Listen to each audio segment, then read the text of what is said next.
Long ago, in a quiet village nestled between vast forests and rolling hills, there lived a beautiful young woman named Adamma. She was kind-hearted, graceful, and admired by many suitors.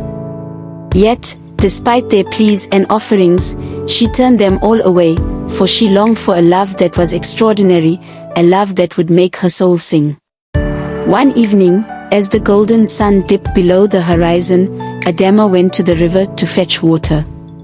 The air was thick with the scent of blooming flowers, and the gentle hum of insects filled the twilight. As she bent over the river, a shadow stretched across the water. She turned to find a tall, handsome man standing before her. His garments were made of the finest fabric, woven with intricate golden embroidery. His voice, when he spoke, was as smooth as flowing water, and his dark eyes held a mysterious charm. "I am Obinna," he said, his lips curling into a warm smile. "I come from a distant land beyond the mountains." Something about him was different from the village men she knew. He was confident but gentle, mysterious yet warm. They spoke for hours, and when the moon rose high in the sky, he walked her home.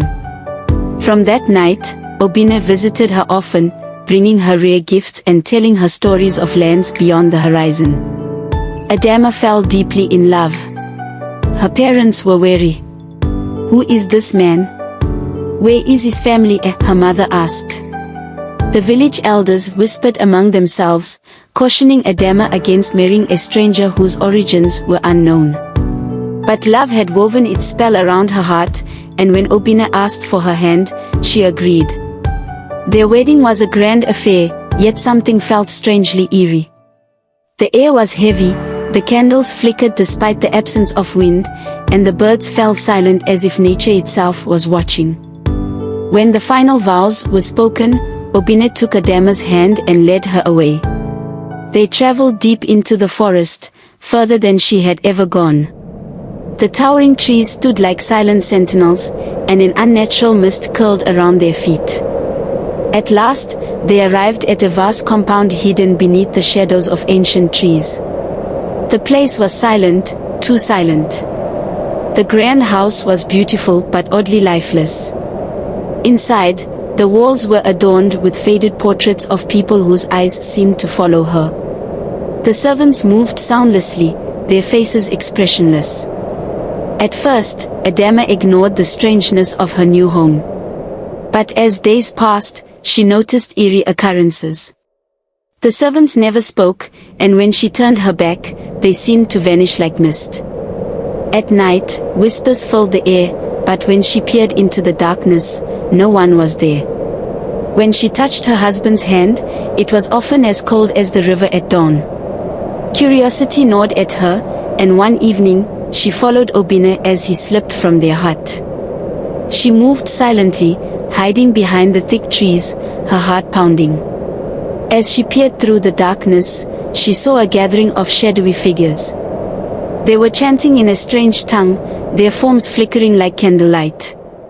Then, the moon broke through the clouds, and she saw them for what they truly were, spirits of the dead. A gasp escaped her lips, and in that instant, Obinna turned. His dark eyes glowed with sorrow as he stepped toward her. "You were never meant to see this," he whispered. Fear seized Adamma's heart. She was married to a ghost. Desperate to escape, she hid her terror and pretended nothing was wrong. She continued to smile, to cook, to laugh, though her soul trembled with fear. One day, she feigned illness and told Obinna she needed special herbs found only in her village. At first, he refused, but as she grew weaker, he relented. The moment she stepped back into her village, she collapsed, sobbing as she told her parents the horrifying truth.